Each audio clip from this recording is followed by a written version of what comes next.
मध्य प्रदेश देश का पहला राज्य है जिसने राष्ट्रीय शिक्षा नीति यानी एनईपी 2020 को लागू किया। सच्चाई यह है कि सरकारी स्कूलों में खराब स्ट्रक्चर और कक्षाओं में शिक्षकों की गैर मौजूदगी के कारण छात्र टाट पट्टी पर बैठकर पढ़ाई करते हैं। राजधानी में ही लगभग 1000 के करीब स्कूल है।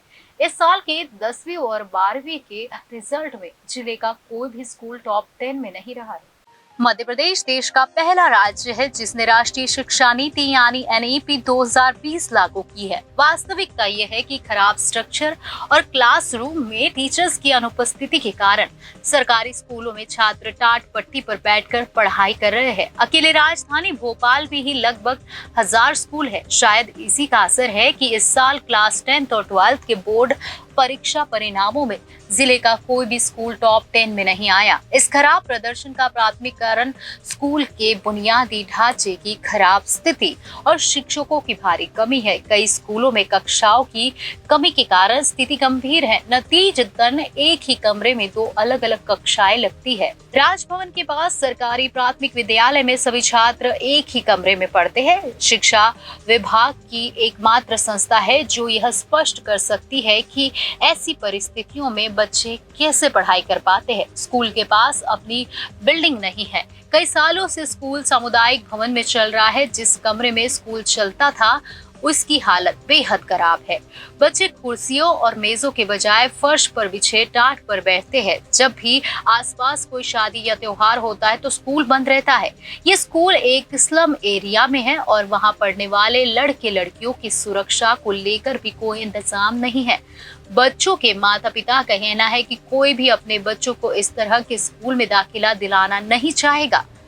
प्रदीप कुमार की बेटी कक्षा 4 में पढ़ती है। वो कहते हैं कि ये एक स्कूल नहीं है बल्कि स्कूल शिक्षा विभाग के चेहरे पर एक तमाचा है। अधिकारी लगातार शिक्षा का स्तर ऊंचा उठाने का दम भरते रहते हैं। हालांकि जमीनी स्थिति से पता चलता है कि बच्चों के पास क्लास और कुर्सियों जैसी बुनियादी सुविधाएं नहीं है।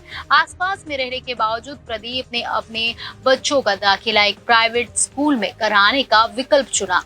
ये पूछे जाने पर कि एक ही कमरे में पूरा प्राइमरी सेक्शन कैसे पढ़ सकता है, स्थानीय निवासी ने बताया। उन्होंने कहा कि स्कूल तो है लेकिन पढ़ने के लिए बच्चे कम ही आते हैं।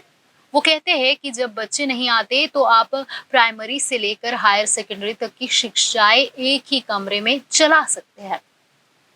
भोपाल के पुराने शहर में बने ऐसे सरकारी भोपाल के पुराने शहरों में बने ऐसे ही सरकारी स्कूलों की हालत तो बेहद खराब ही है। ऐसी स्थिति अचानक नहीं बनी। पेरेंट्स कहते हैं कि पिछले कुछ वर्षों से स्थिति बिगड़ती जा रही है। मध्य प्रदेश में हाई स्कूल का रिजल्ट पिछले 6 साल में सबसे खराब रहा।